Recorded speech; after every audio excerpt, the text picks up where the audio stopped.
My name is Rick Reeder, Reeder.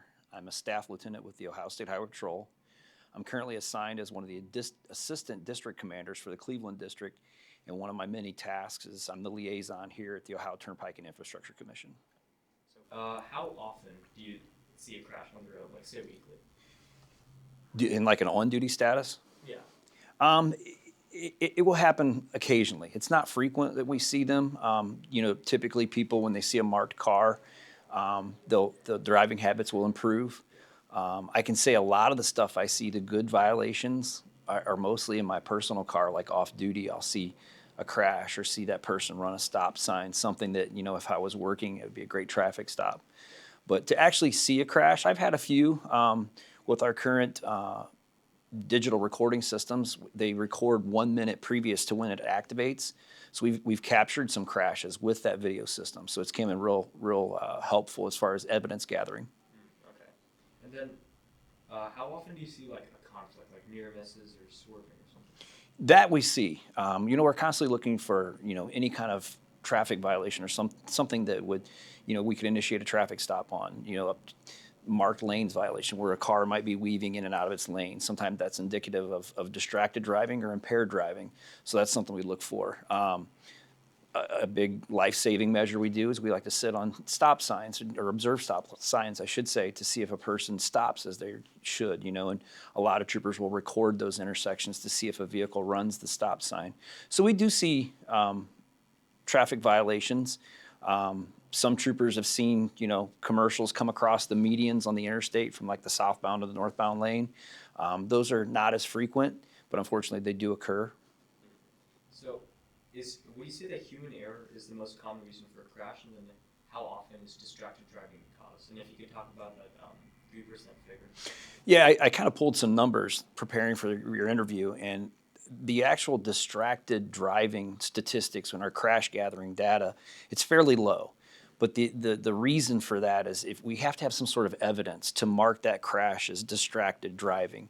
And unfortunately, most people aren't honest. They'll make up some sort of excuse, or in their mind, they may not have done what we think they did. So the number is fairly low. It's between 3 and 4%. But the reality is what we see on the road, and what I'm sure the director spoke of and the maintenance worker spoke of, is we see the distracted driving. We see the people with their phone in their hand. And the vast majority of the time it is human error. It's following too close. It's too fast for conditions.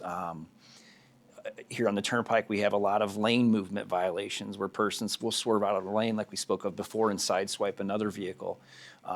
So the vast majority of it is human error. The not driving the vehicle the way you should, or some sort of negligence on the driver's part that causes a traffic crash. Yeah.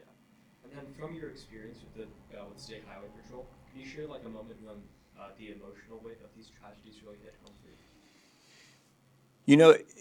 I was a young trooper, and it was my very first fatal crash. I had about 7 or 8 months on. I was the only trooper working, and a 19-year-old young man who was impaired went left to center and got hit by a car. So it's a 2-vehicle crash. The driver, the 19-year-old driver, was deceased in the car. The car was crushed in around him. And then the driver of the not at fault vehicle was obviously in a frantic condition, and I can still remember them tapping on my back. Is he alive? Is he alive? Is he alive?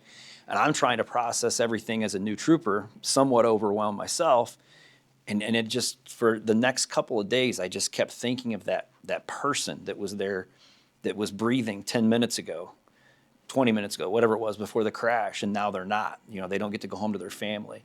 That really stuck with me for several days after that crash. But as you get the years and the time on, which I have 26 years in now, you see so much. And now I can tell you it's the children. When you see a child that's hurt, I had the unfortunate incident of locating a 4-year-old at a crash scene that was deceased, and you just see that child, and it makes an impact on you. It gives you that emotional side, that human side, that a life is lost. It's such a young life that had so much ahead of them. Yeah. And then what would you say to people who feel that our current system isn't doing enough to prevent accidents before they happen? I would say a couple of things. I think a big thing is educating our young drivers. We all can help with that. We can all talk about what young drivers should do. The drivers training is something that we can constantly be looking at the curriculums they're giving. What can we tweak in there? The amount of hours that they may drive with their driving instructor. I don't really go to a lot of speech details anymore, but when I did, I would encourage parents all the time. I said, hey, if your child is in that probationary driver stage where they can drive, but they have to be with you as an adult, I said, let them drive any chance you get, because you can see those habits that a young child may have, and you can correct those. And I think also when you do that, and I'm kind of guilty of this from my wife, she's like, you're showing your son some bad driving habits, so I kind of reel myself back in as well. Like, I need to put my turn signal on a little sooner. I need to start slowing a little sooner. And the big thing I always talk and push is the following distance. I tell my son, who's now 18, I've dealt with him for 2 years, teaching him how to drive, that distance between vehicles, especially when the weather is inclement, rain, snow, that distance, that reactionary gap is so important. But again, back to your question, education, I think, is a big side where we can make a difference. And the other thing is the legislative side. Here in Ohio, within the last year, we enacted a much stronger distracted driving law. That's a way to save lives. We think that this law is helping us save lives. So you've got the educational side. I think you also have that legislative side where we can use the legislature to enact laws, change laws, kind of adapt to what's coming. And we've seen a lot of that with the autonomous vehicles that are coming. We have to update our laws, train our troopers. So that's what I would say. It takes all of us to recognize things that can be fixed or improved. And I think you just need to communicate, start with the education, work through your local representatives or senators if you think a law can be amended or changed. Talk with local police departments. Talk with the local troopers. Talk with anyone that has some sort of traffic safety message or some sort of improvement we can do to save lives. And we were talking about near misses or like swerves or things like that. So how important? Because I'd say the traditional approach is more like looking towards just the crashes themselves. But how important would you say these like conflicts are? Oh, I think it's vital. I think it goes back to just being cognizant of your driving, making good decisions, planning ahead. One of the things we see most every morning, or what we call shift change times, people are going to and from work, mostly to work, is persons don't allow themselves the right amount of time to get their travel distance done safely. Many times I'll stop a person at extremely high rates of speed in the morning. Just this morning, I checked a vehicle here on the turnpike at 102 miles per hour. He was running late for work, and I'm like, sir, it's, you're going so fast. You're causing yourself risk here. You're causing others risk. And again, it's because he didn't allow himself time to safely make his trip. So I think planning is a big thing there. But the conflicts, the risks, the distracted driving is a huge piece. And I think, like I talked about a minute ago, with our new, more stringent law where we can stop people for texting and driving, where before it was a secondary violation, that's a game changer for us. We get that message out. And I think it has gotten out this year, and our enforcement numbers have increased, and troopers are doing their part. Yeah. And then moving on a bit more into technology, analyzing all of this data. I feel that people are often skeptical about, using new technology like AI or machine learning or things like that. So what would you say to those people who are a bit skeptical about it? And should the human be in control, or should the technology be in control? I think, to me, it's both. The technology has made our cars so much safer. Like the collision avoidance now, the brakes will activate because that distance was, whatever the parameters are set.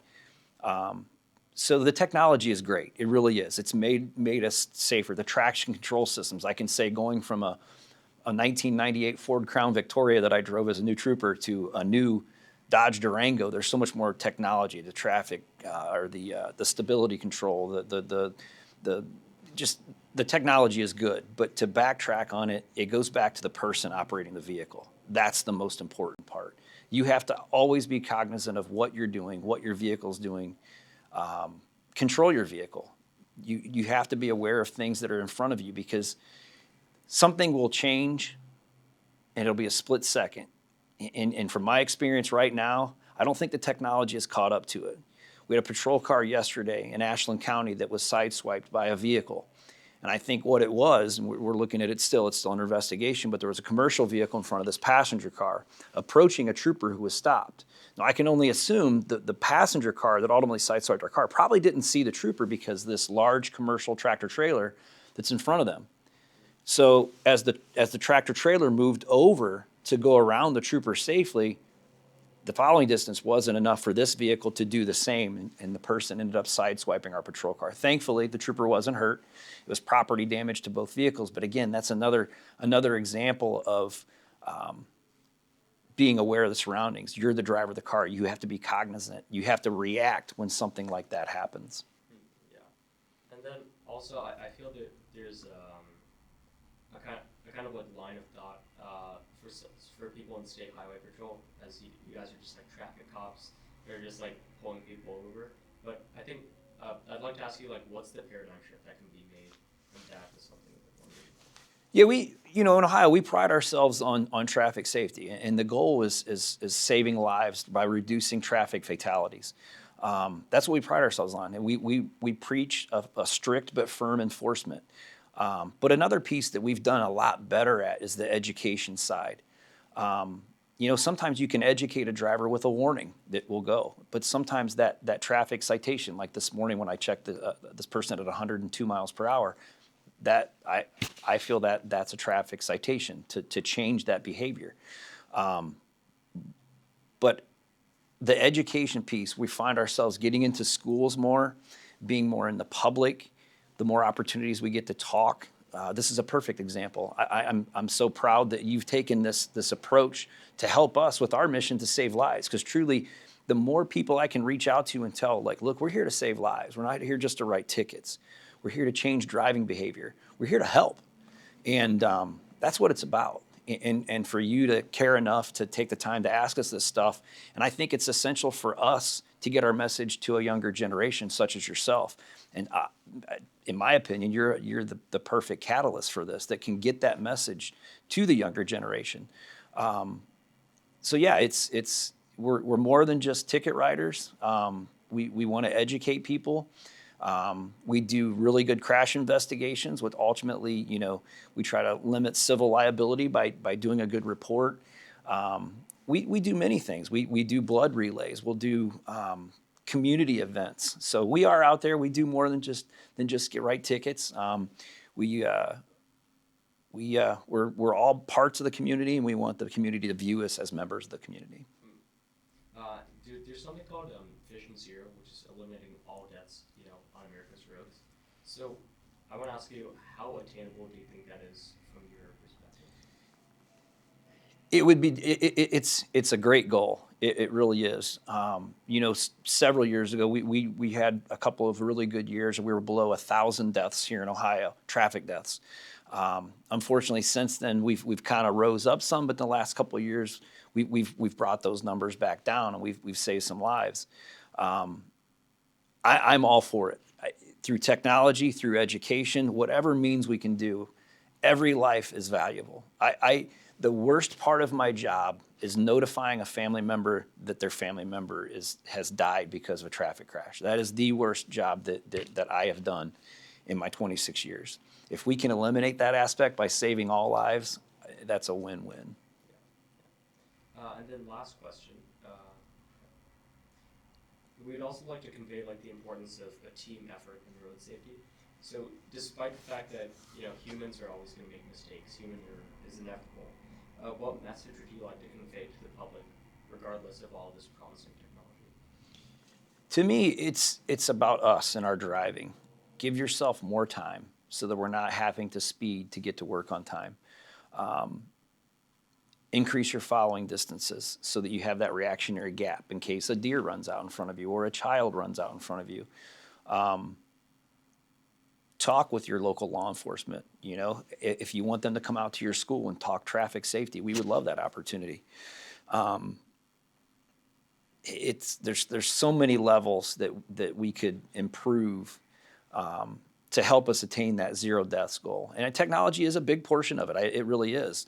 But the human side is still a very big portion of it as well. And I think that's where your efforts, my efforts of getting into the schools, the Ohio Turnpike's efforts with their public affairs and communication, you know, pushing our safety messages every holiday and through the year, the move over, slow down stuff we do to protect our roadway workers, to protect our tow truck drivers, to protect the person with a flat tire. I mean, I tell people, you know, all the time, you don't have to move over just for law enforcement or police and fire. Move over for a person that has a flat tire, you know. So yeah, I rambled a bit there, but both sides are very important, and I would love to see.